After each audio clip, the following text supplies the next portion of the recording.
When spinning your own yarn, how do you know what size yarn that you're making? When you buy yarn, it's really simple, right? Because it has a label. So for example, store-bought yarn will tell you a size number. So here in the United States, we use a number to denote the size. So this is size 6. Now the name of it is super bulky. And this one is size 5, bulky. But when I'm spinning my own yarn, how do I know what size I'm making? In the past, when I would spin my yarn as a beginner knitter and beginning spinner, I would take the yarn that I spun on the bobbin and I would just simply hold it against the commercial store-bought yarn and I would compare. And if it looked similar, I would call it a size 6. And I'd say, okay, well, I'm going to use some US 11 knitting needles to go with that size 6 super bulky yarn. But that's not very accurate, estimating it that way. Enter the yarn gauge. Now this is a really handy tool that I wish I would have known about when I started spinning. It's basically the size of a keychain, and it's a 1-inch ruler, and it uses WPI, or wraps per inch. This means that we will be wrapping the yarn around this 1-inch ruler and counting how many wraps it is on here. Then that number will correspond with the yarn name. So we're going to be doing that today with a Shetland fleece that I have spun rather thin, and we're also going to do a baby doll fleece which I have spun a little more bulky. We're also going to do an experiment where we measure the yarn gauge before setting the twist, and then we're going to come back after I've done the wet setting and we're going to measure it again, and you'll see that it often increases in size.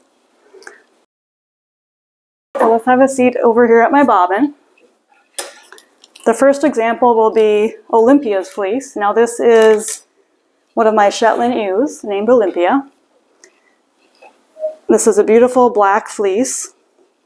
Sometimes it's hard to come across the really true blacks. They'll often have a lot of brown tipping on them, but hers is really nice and black. So to start wrapping, I don't want to use the end because it gets kind of unraveled at the end of my bobbin here. So we're going to go in a ways and just pull some of this off. Now when we wrap this around our gauge, we want to make sure that we're not wrapping it super duper tight with a lot of tension.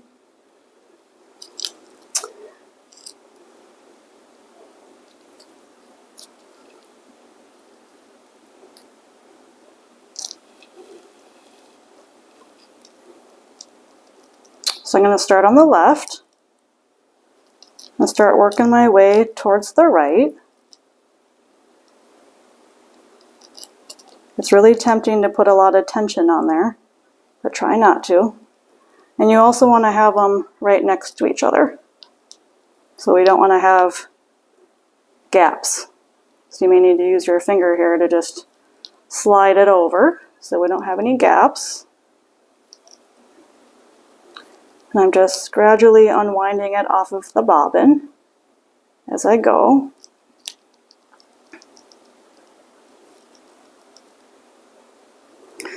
So some of the yarn gauges will have a little measurement on here so you can measure the twist of your plying.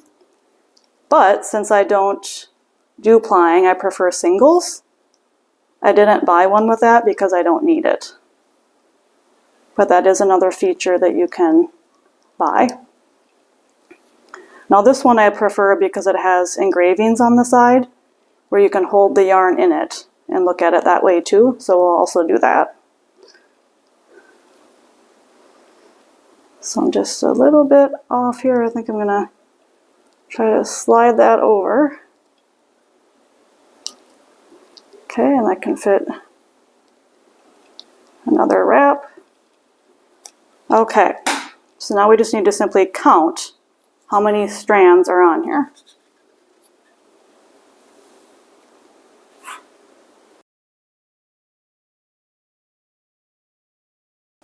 So I count 14. Okay, so I'm going to unravel this now.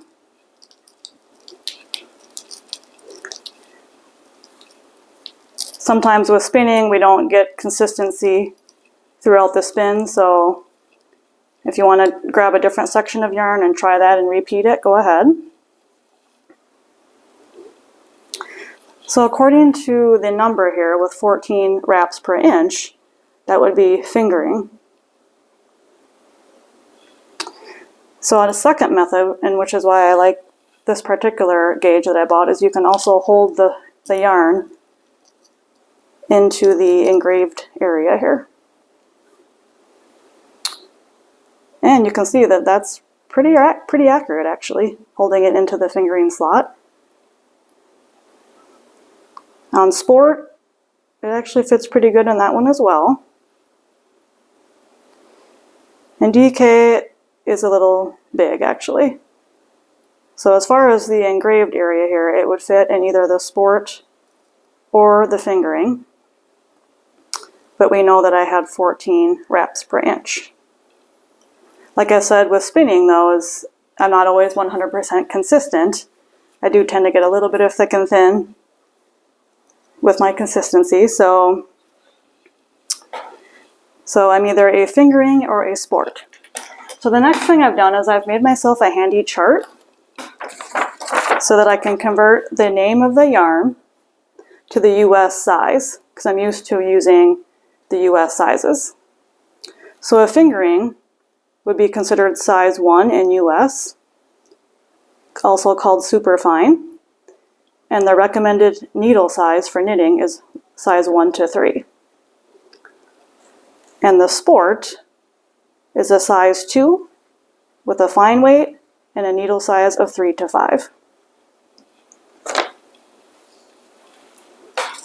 Next, I'm going to go ahead and do this example with some Old English Baby Doll Self-Down fleece that I spun, and we can see something that looks a little bit larger with that. So now we're going to show you some Old English Baby Doll Self-Down. This is a wether named Merle that I did his fleece this year. So you can see that this is a much bulkier yarn than Olympia's fleece that I just did.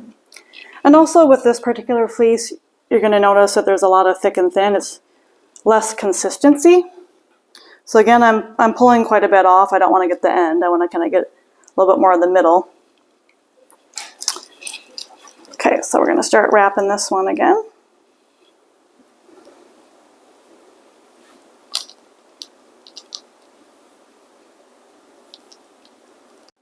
At 620 yards, this baby doll fleece took me several weeks to spin. As a good quality assurance measure, it's a good idea to check your gauge throughout your spinning process, rather than just waiting until the very end to check your gauge. The breed of fleece I am working with and how well it was carded affects my consistency. Slide that over so that there's no gaps. Okay. Go ahead and count these strands. You can see that there's much fewer than previously. So I'm counting 8. So I'll go ahead and take that off and see what 8 is. So 8 is considered Aran. Now, like I said, I'm not very consistent on this. Yes, it does fit into the Aran slot pretty well. Some of the other areas may be a little bulkier, like this area here. So that could even be a super bulky in some of those larger tufts there. So this isn't a very consistent yarn, but clearly before I've set the tension, it could be anywhere from an 8 all the way to a super bulky.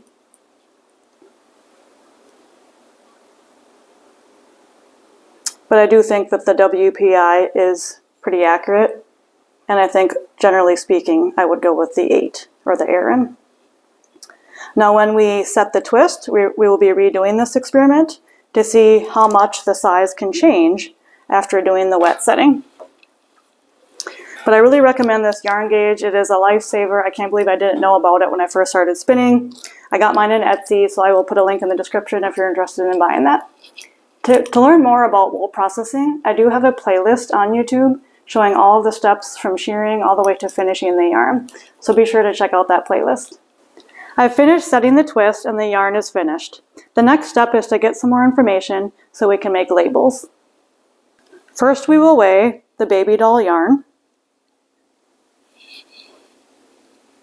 1 pound and 6.1 ounce, so 1 pound 6 ounce to make it even. Next we'll weigh the Shetland fleece, which feels heavier. 1 pound and 9.8 ounce, or 1 pound and 10 ounce. So after setting the twist, I found that there were really no changes in the size of the yarn or the wraps per inch.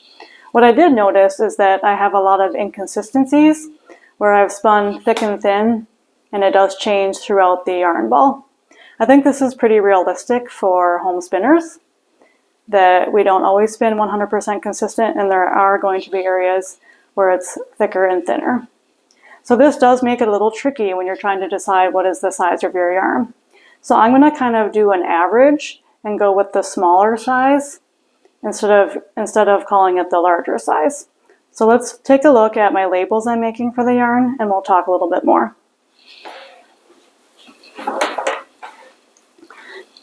So the first thing I'm putting on my label is what fleece is it. So we have a black baby doll fleece, and the name of my sheep was Merle, so this way I know exactly which sheep it came from. I'm putting the weight, so his was 1 pound 6 ounce. It was 620 yards. So for the wraps per inch, it was 8, and I'm going to average this, that the size was Aran, or a size 4 for US size. Now there were some areas with the baby doll where it was higher than Aran, and even a few areas where it hit super bulky, but most of the time I stayed within the Aran size. So that's why I'm going to call his Aran still. Moving on to the Shetland label. Again, I'm going to label what fleece it is. So it's a black Shetland, and it's from my ewe named Olympia. Hers was 1 pound 10 ounce in weight, 846 yards. So with her wraps per inch, it kind of varied from 11 to 14. Now I know when I started spinning this bobbin, it was slightly thicker. And as the final 2/3, I would say, of the yarn ball was in fingering size, so the 14 WPI. So on average, the size was from DK to fingering, or US 1 to 3. But the majority of it, I would say, is fingering or size 1. So I'm going to be calling it fingering in 1, but I know that there is some variation up to DK. So the next thing we want to do is attach our labels to the yarn ball. So I will just show you quickly how I do that. I'm just going to be old-fashioned here, and I'm going to just use a safety pin. And I'm literally going to poke a hole through the paper, weave it under a few strands of yarn here, and weave it back up through the paper and seal the safety pin. So now that is attached to my yarn ball, like so. So same thing with Olympia's fleece.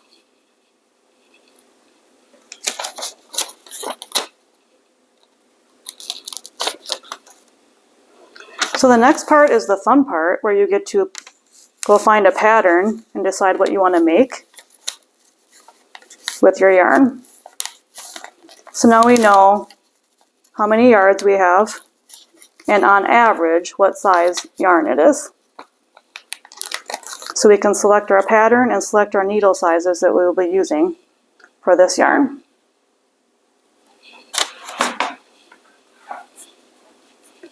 To learn more about the additional steps for processing wool, please check out my playlist on YouTube called Wool Processing. Here's a freeze frame of my sizing info in case you'd like to jot it down. As always, if you found this video helpful, please consider subscribing. Happy spinning!